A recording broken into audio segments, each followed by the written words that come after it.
구약성경 73페이지 정도에 있습니다.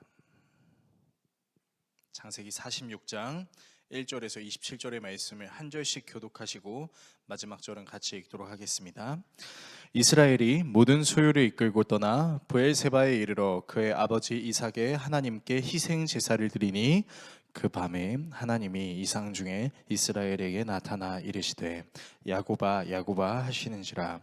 야곱이 이르되 내가 여기 있나이다 하매 하나님이 이르시되 나는 하나님이라 내 아버지의 하나님이니 애굽으로 내려가기를 두려워하지 말라.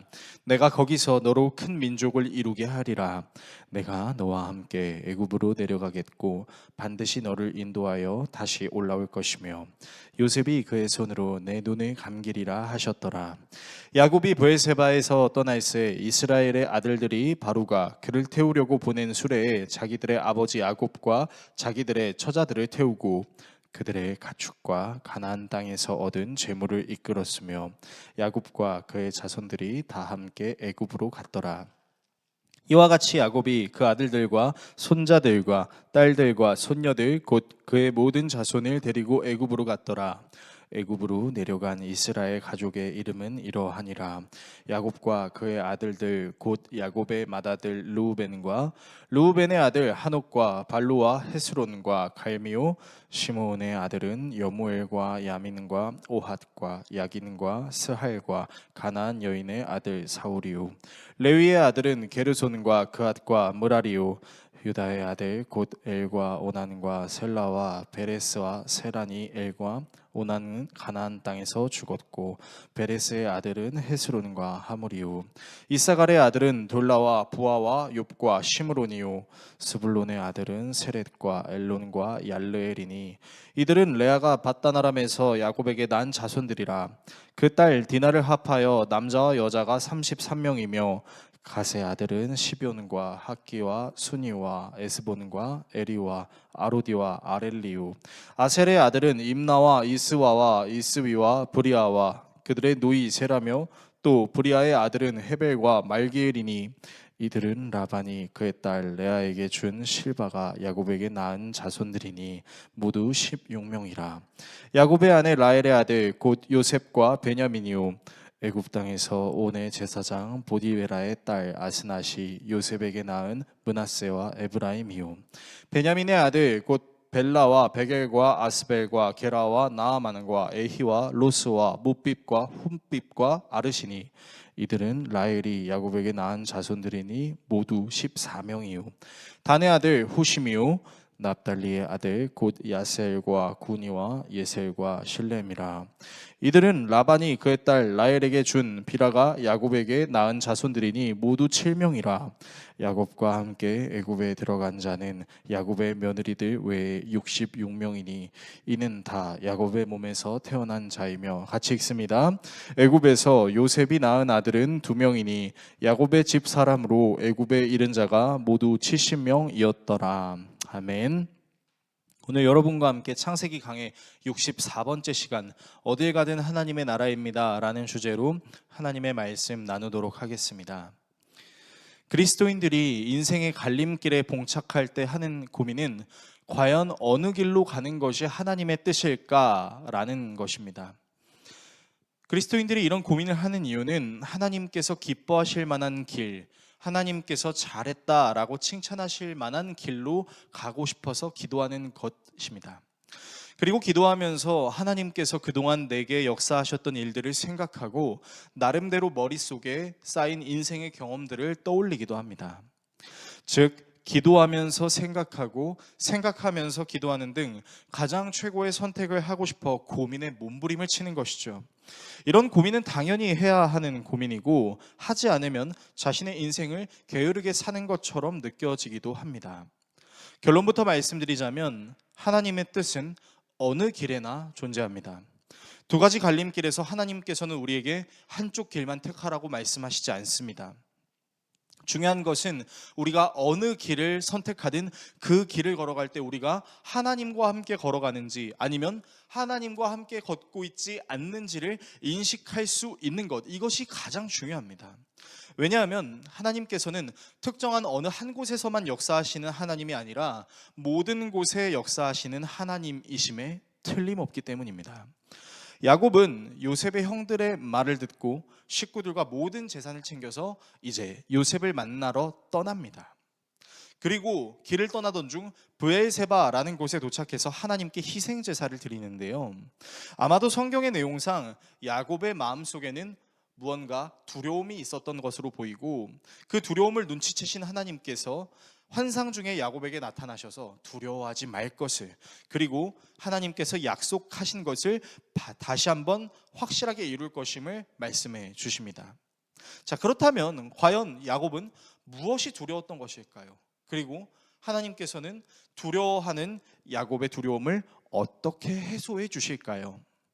저는 오늘 본문을 통해 다음과 같은 내용을 여러분과 나누고자 합니다. 먼저 야곱의 두려움의 정체가 무엇인지에 대해 살펴보겠습니다.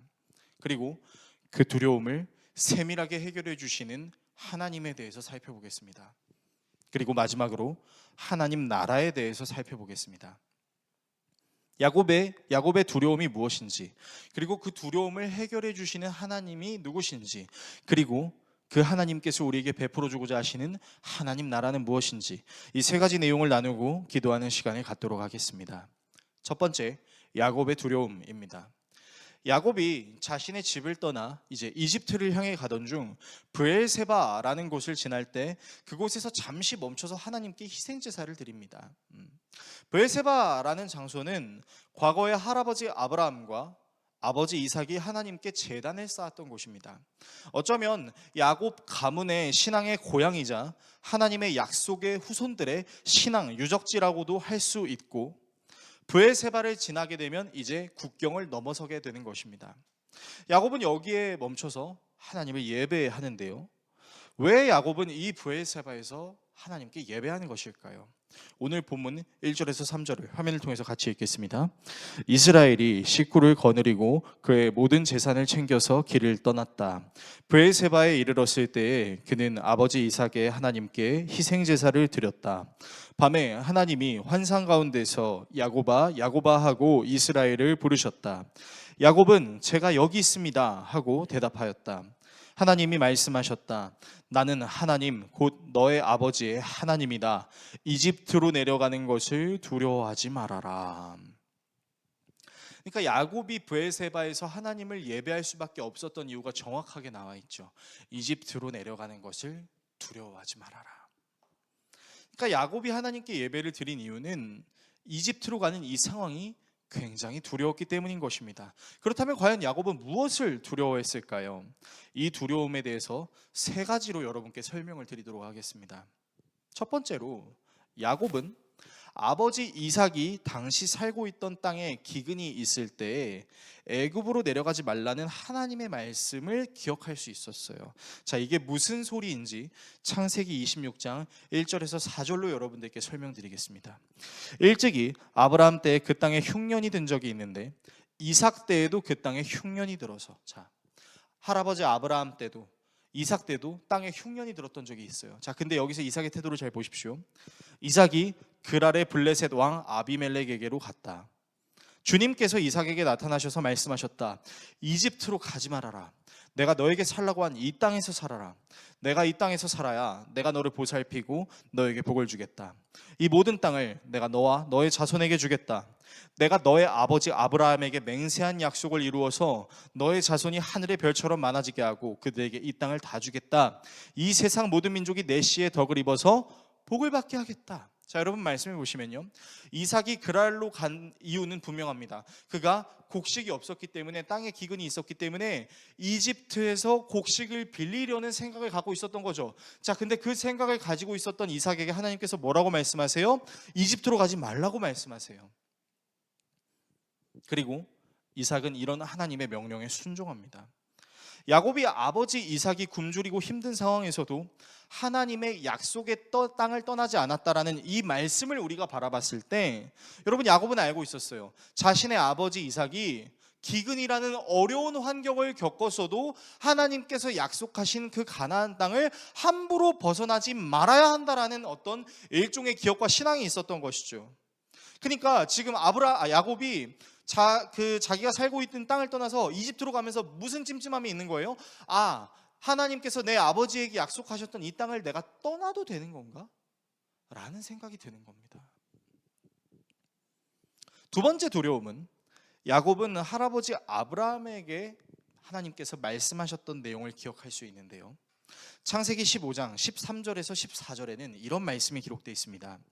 주님께서 아브라함에게 말씀하셨다. 너는 똑똑히 알고 있어라. 너의 자손이 다른 나라에서 나그네 살이를 하다가 마침내 종이 되어서 400년 동안 괴로움을 받을 것이다. 갑자기 하나님께서 아브라함에게 이런 말씀을 하셨습니다.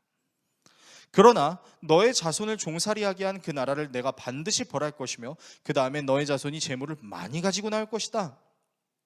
그러니까 하나님께서는 아브라함의 자손이 다른 나라에서 나그네 살이를 하다가 종이 될 운명인데, 그 종으로 살아가는 기간이 무려 400년이라는 시간을 이야기하고 있는 거죠. 그러니까 400년 동안 아브라함의 후손들이 괴롭힘을 당할 것이다 라고 하나님께서 아브라함에게 예언하셨던 그 내용을 야곱이 알 수 있었다라는 것이죠. 여러분, 야곱의 떠나는 장면을 한번 생각해 보십시오.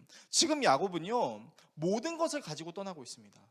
파라오가 그냥 너희들 거 갖고 오지 말고 몸만 와 라고 말을 했음에도 불구하고 야곱이 그렇게 하지 않아요. 어떻게 하냐면 모든 재산과 모든 식구들을 데리고 옵니다. 여러분, 이것은 뭐냐면요, 잠깐 한 달 살이 할게요 이런 수준이 아니라 영원히 별일 없는 이상은 그곳에서 계속 살겠다라는 얘기죠. 자, 근데 이집트로 계속 살아야겠다라는 생각이 들면서도 지금 아버지 이삭에게 하나님께서 하신 말씀, 약속의 땅을 떠나지 마, 그리고 할아버지 아브라함에게 하셨던 말씀, 너의 후손들이 이방 땅에서 나그네 생활을 하다가 400년 동안이나 종살이 할 거야 라는 말씀을 야곱이 생각할 수 있었다면, 여러분, 지금 이 상황은 굉장히 두렵고 불안한 상황이죠. 세 번째 두려움은, 당시 야곱의 나이는 매우 노쇠한 나이였습니다. 성경에서는 파라오를 만날 때 야곱이 자신의 나이를 130세라고 말하고 있습니다. 그러니까 130세라는 나이는 당시의 그 시대적 배경에 따르면요, 몸이 예전과 같지 않은 거예요. 거동도 완전히 불편한 거죠. 이동 중에 큰 일이라도 당하기라도 한다면 복구하기가 절대 쉽지 않은 것이죠. 자, 이런 이유들 때문에 야곱은 두려울 수 있었다라는 것입니다.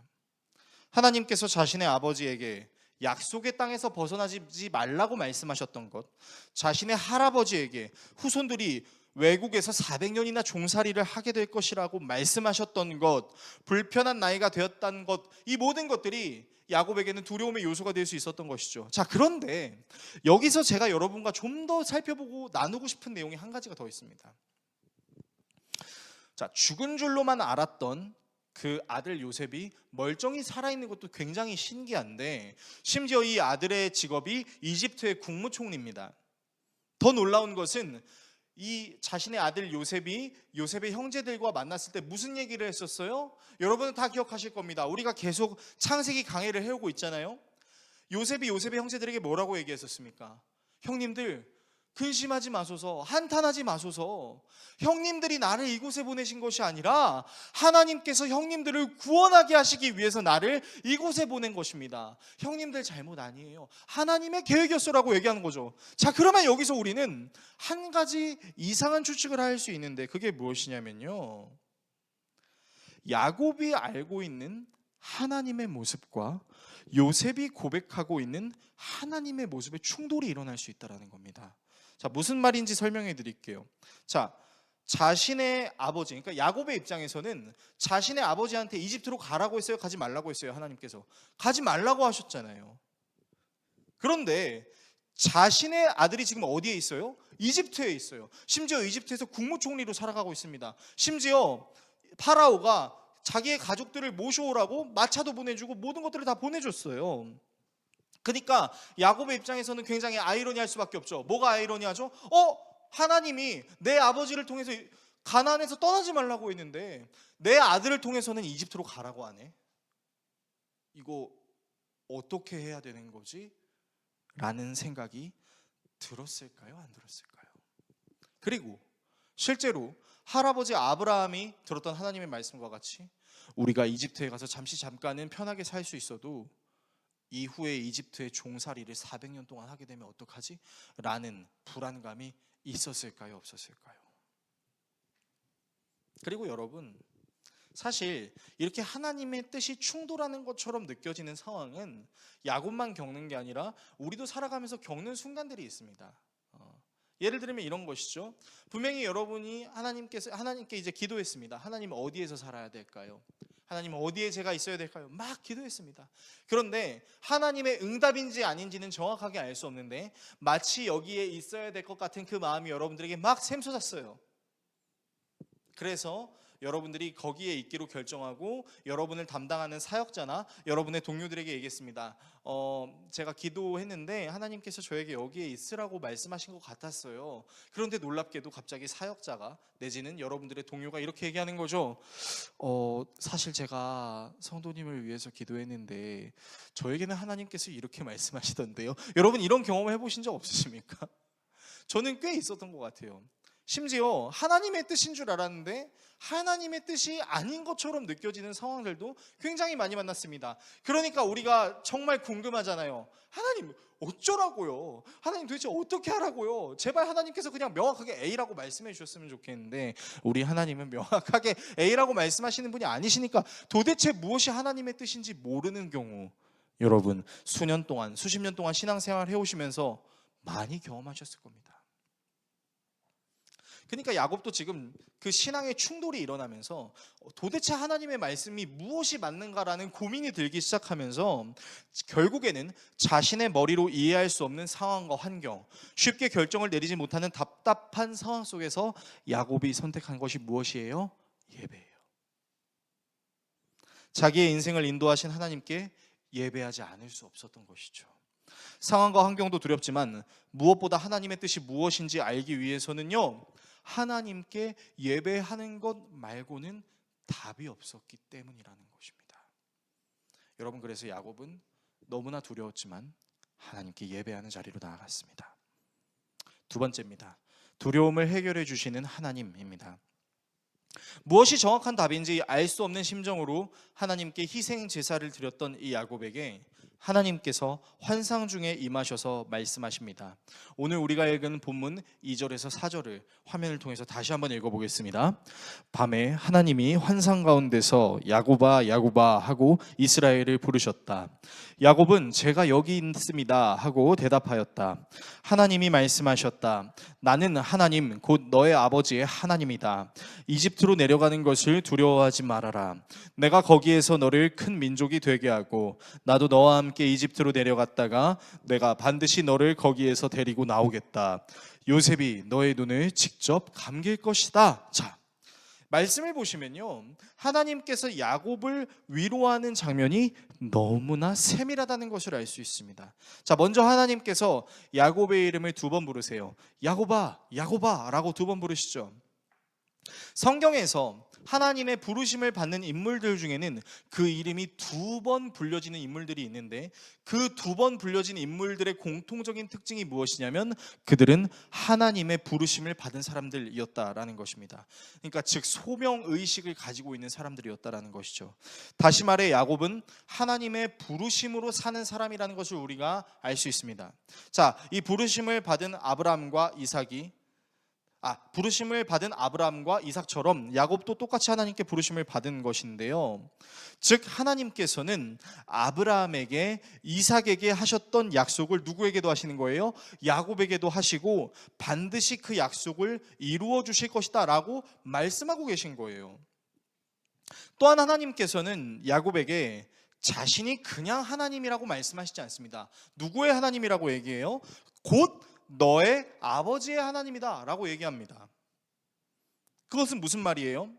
이삭이 경험했던 하나님을 지금 누가 경험하고 있는 거예요? 야곱도 경험하고 있는 거죠. 그러니까 하나님께서 이삭에게 하시는 말씀이나 야곱에게 하시는 말씀이나 그 내용의 중요함에는 차이가 있다는 거예요? 없다는 거예요? 없다는 거예요. 하나님께서는 동일한 계획으로 이삭에게도 말씀하시고 야곱에게도 말씀하고 계신다라는 것이죠. 그러면서 야곱에게 이집트로 내려가더라도 걱정하지 말거라. 반드시 어떻게 한다고요? 내가 너를 거기서 데리고 오겠다라고 말씀하세요. 그렇다는 건 이삭에게 말씀하셨던 하나님의 내용과 지금 하나님께서 야곱에게 말씀하시는 내용이 다른 겁니까? 아니죠. 결론적으로 궁극적으로 똑같은 내용이죠. 더불어 요셉이 야곱의 눈을 감게 할 것이다 라고 하시는 그 말씀은요, 야곱이 하나님의 인도하심 속에서 평안하게 인생을 마무리할 수 있을 것이다 라는 위로의 말씀입니다. 야곱이 왜 두려워했어요? 그의 나이 130세, 굉장히 노쇠했습니다.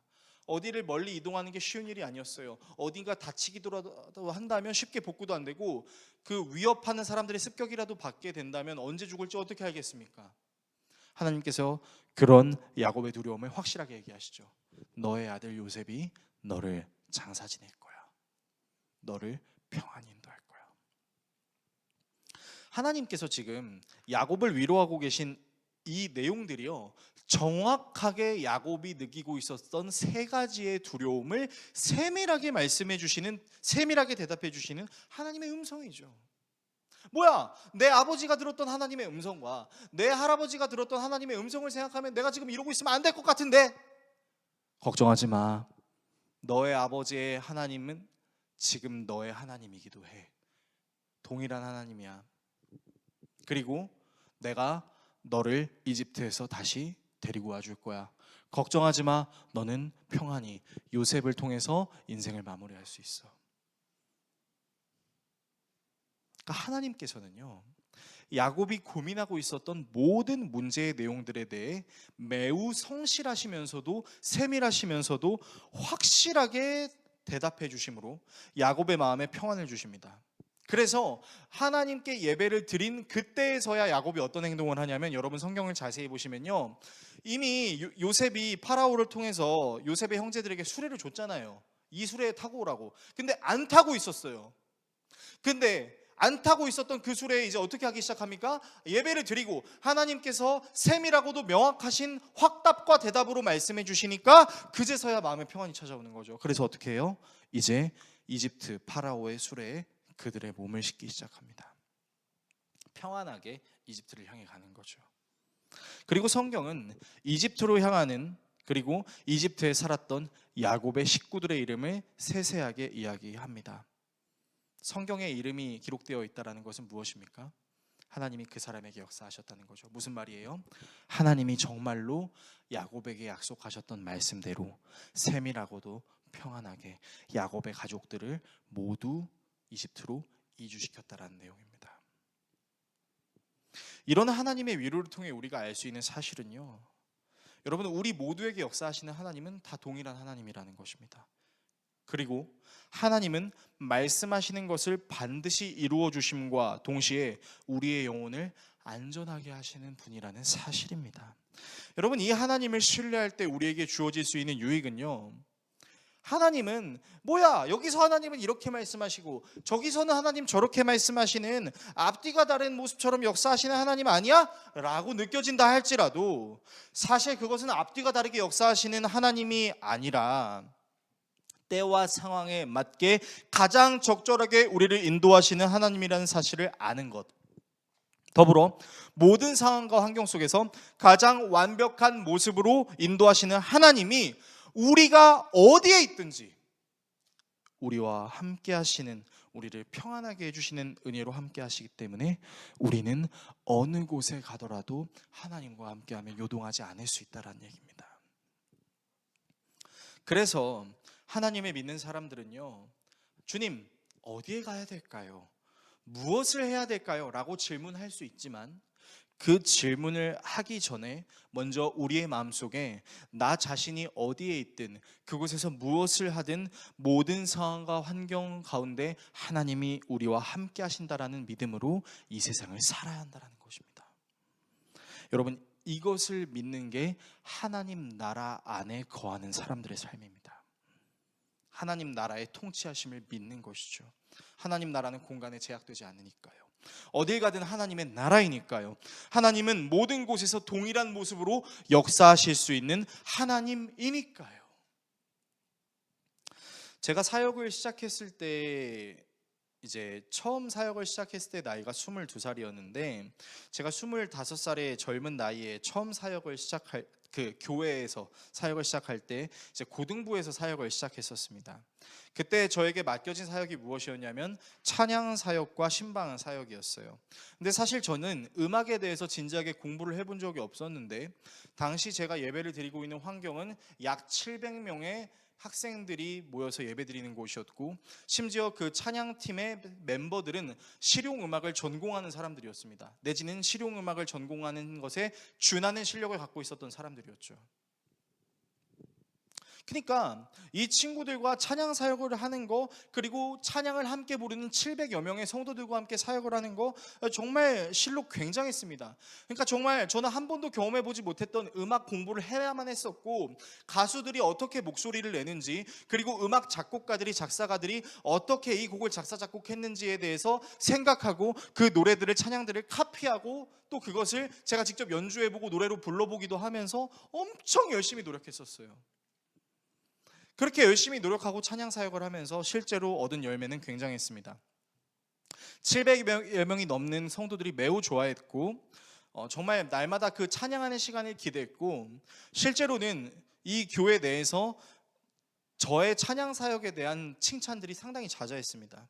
그때 저는 내가 찬양 사역을 하는 것이 하나님께서 나에게 주신 은사구나라고 생각했었어요. 그래서 그때 하나님이 주신 꿈이 아니라 제가 꿨던 꿈이 있었는데, 그게 무엇이냐면 안산 땅에 찬양 집회를 여는 것입니다. 그러니까 여러분 뭐 마커스라든지 뭐 어노인팅이라든지 뭐 제이어스라든지 뭐 요즘에는 우리 젊은 친구들이 이제 그 윌러브라든지 이제 그런 팀들이 예배드리는 그 시간들을 되게 좋아하거든요. 거기서 예배하고 싶어 하거든요. 그래서 제가 꿨던 꿈이 뭐하러 서울까지 가냐, 뭐하러 멀리 가냐, 이 안산에서 그 예배할 수 있게 만들어보자, 꿈을 꿨었어요 실제로. 그래서 어디서 하려고 했었냐면 저 고잔 신도시 안산 문화광장 24시 거기서 하려고 했었어요. 근데 치사하게 교회 행사는 안 된다고 이렇게 막아서 하진 못했는데, 근데 하나님께서는 저를 찬양 사역만 하는 자리로 인도하시지는 않았습니다. 찬양 사역을 했던 교회에서의 4년의 사역을 마치고 하나님께서 저를 새로운 개척교회로 부르셨어요. 진짜 부르셨어요. 놀랍게도 저는 부교육자의 생활 그리고 담임을 하고 있는 이 모든 생활이 제가 결정해서 한 것이 아무것도 없습니다. 놀랍게도. 어쨌든 두 번째 사역지는 이제 개척교회로 이제 부름을 받아서 가게 됐는데, 거기서도 이제 한 번도 경험해보지 못한 사역을 하기 시작했어요. 저보고 청년부를 창단하라고 말씀을 하시는 겁니다. 찬양 사역을 계속 해달래요. 교회 행정들을 감당해달래요. 한 번도 해보지 못했지만 하나님께서 부르신 자리에 하나님의 영으로 함께 하신다는 사실을 믿는 믿음으로 열심히 수고하고 노력했습니다.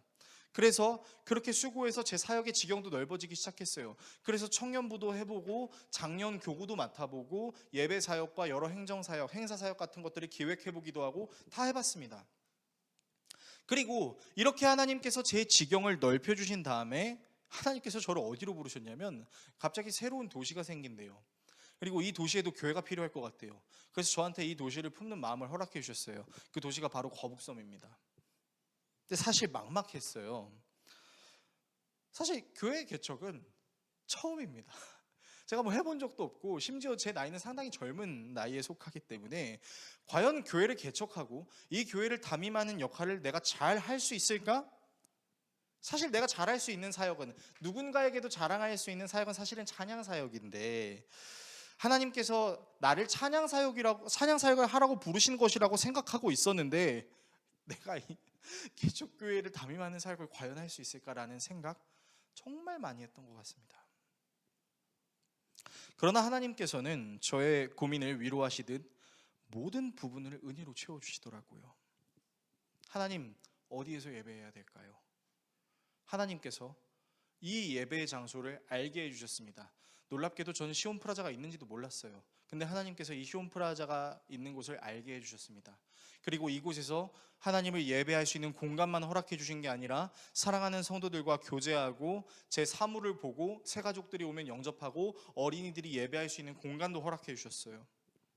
그리고 풋내기 젊은 목사인 저에게 아무것도 자랑할 수 없는, 아무 스펙도 내세울 것이 없는 그저 평범한 목사인 저에게 하나님께서 계속해서 한 사람 한 사람을 보내주고 계신다라는 것입니다. 그리고 그 사람들과 말씀으로 교제하게 하세요. 너무 신기한 건 하나님께서 이 동네 사람들만 보내주신 게 아니라 시화공단에 있는 한 그 회사에 있는 사람들도 이렇게 보내주셨다라는 거죠. 전 지금도 너무 놀라워요. 어떻게 하나님께서 이런 일을 행하시는가. 그리고 1년 3개월이 지난 지금 우리 교회는 하나님께서 잃어버린 한 영혼을 주님께로 돌아오게 하는 사역을 하게 하고 계십니다. 그래서 우리 교회는요, 신앙이 뜨거운 사람이 모이는 교회가 아니라 예수를 더 잘 알고 싶은 한 사람 한 사람들이 계속해서 오고 있습니다. 이 수요 예배 자리도 나중에 더 풍성했으면 좋겠어요. 주일 예배 자리가 풍성해지는 만큼 이 수요 예배 자리도 하나님께서 당연히 풍성하게 해주실 것이라고 믿는데, 그래서 저에게 있는 기대감이 무엇이냐? 앞으로 하나님께서 또 어떤 상황과 환경과 방법으로 저라는 사람을 하나님의 계획으로 인도해 주실까라는 것을 기대하는 수준에 이르렀어요. 그래서 저는 한 번도 해보지 못한 것이라 할지라도, 또 내가 정말 그것을 할 수 있을까라는 고민을 할 수 있다 할지라도 두려워하지 않을 수 있는 것은 하나님은 어디에나 계시기 때문이라는 사실 때문입니다. 하나님은 어디에나 계셔요. 어떤 모습으로든 쓰임받게 하십니다. 그리고 그 하나님은 아브라함에게, 이삭에게, 야곱에게 말씀하셨던 하나님과 똑같은 하나님입니다. 그리고 우리는 예수 그리스도를 통해 아브라함의 후손이 되어서 똑같은 하나님을 섬길 수 있습니다. 사도 바울은 이러한 내용에 대해 갈라디아 교회 성도들에게 이렇게 편지했는데요, 갈라디아서 3장 5절에서 9절을 읽어드리겠습니다. 하나님께서 여러분에게 성령을 주시고 여러분 가운데서 기적을 행하시는 것은 여러분이 율법을 행하기 때문입니까? 아니면 믿음의 소식을 듣기 때문입니까? 그렇지 않으면 여러분이 복음을 듣고 믿어서 그렇게 하신 것입니까? 그것은 아브라함이 하나님을 믿으니 하나님께서 그것을 의로운 일로 여겨주셨다라는 것과 같습니다. 그러므로 믿음에서 난 사람들이야말로 아브라함의 자손임을 여러분은 아십시오. 여러분, 이 말씀이 무슨 말씀일까요? 아브라함이 믿었던 하나님이 누구의 하나님이에요? 우리의 하나님이에요.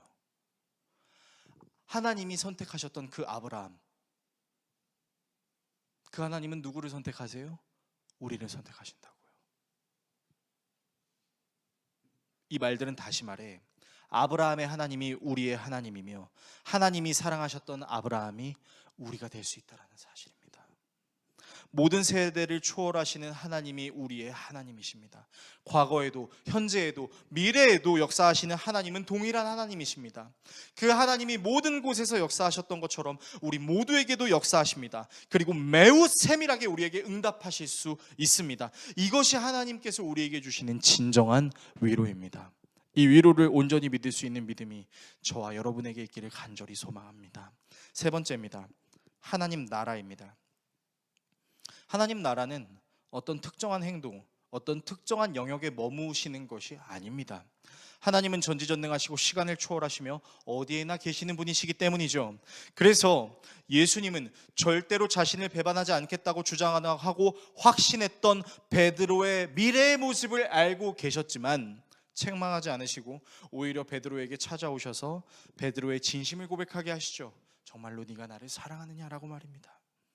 또한 나사로의 여동생인 마르다처럼 예수님, 제 오빠가 죽기 전에 예수님께서 이 자리에 오셨으면 제 오빠는 죽지 않았을 겁니다. 우리 그렇게 하나님께 한탄할 수 있지 않습니까? 하나님이 지금 여기 계셨더라면 이 일이 일어나지 않았을 텐데 우리 그렇게 생각하지 않습니까?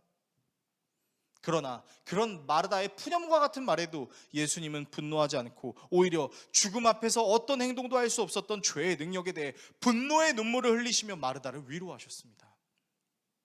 예수님의 사역은 한치 앞을 가늠할 수 없는 사람, 하나님의 뜻의 진위 여부를 알지 못한 채 하나님의 뜻의 단면만을 보고 판단하는 사람, 하나님의 역사하심을 경험했음에도 불구하고 여전히 두려울 수 있는 사람을 위한 사역이었어요. 그리고 그 사역을 믿는 사람들은 예수님의 마지막 말씀에 아멘을 외칠 수밖에 없을 것입니다. 바로 무슨 말씀이요? 보라, 하늘로 승천하시기 전 보라, 내가 세상 끝날까지 너희와 항상 함께 있으리라 하시니라. 여러분, 우리 이 말씀을 신뢰할 수 있는 거예요. 어떻게 해요? 하나님의 나라가 우리에게 있다라는 것을 믿는 믿음을 가질 수 있을 때 말입니다. 이 예수님의 약속이 우리의 두려움을 사라지게 해주고 모든 상황 속에서 하나님이 살아계신다라는 확신을 하게 해주십니다. 이것이 예수 그리스도를 통해 알 수 있는 진정한 하나님 나라라는 것입니다. 설교를 정리하겠습니다. 사랑하는 성도 여러분, 때때로 우리는 하나님께서 이랬다가 저랬다가 하시는 것처럼 느껴질 때가 있습니다. 또 하나님이 내 상황과 환경에 무심하셔서 역사하시지 않는 것처럼 느껴지고 생각될 때도 분명히 있습니다. 그러나 오늘 말씀처럼 하나님은 아브라함과 이삭과 야곱의 하나님이심과 동시에 우리의 하나님이십니다. 그리고 정말로 우리에게 필요한 위로의 은혜로 함께 하십니다. 그것이 누군가에게는 물질로, 누군가에게는 건강으로, 그리고 가장 중요한 모든 이에게 영적인 은혜로 적용이 될 수 있어요. 어떻게 해요? 바로 예수 그리스도를 믿는 믿음으로 말미암음입니다. 어느 곳에 있든 무슨 일을 하든 하나님을 느낄 수 있게 해주시는 이 예수께로 우리가 나아갑시다. 그분이 우리가 가질 수 있는 두려움을 위로로 채워주실 것입니다. 그리고 그 위로는 우리가 어떤 상황과 환경에 있든 하나님은 나를 다스리십니다 라는 확신으로 우리를 인도해 주실 것입니다. 이 사실을 믿는 믿음으로 예수께로 나아가기를 소망하는 저와 여러분 모두가 될 수 있기를 예수 그리스도의 이름으로 축원합니다. 기도하겠습니다.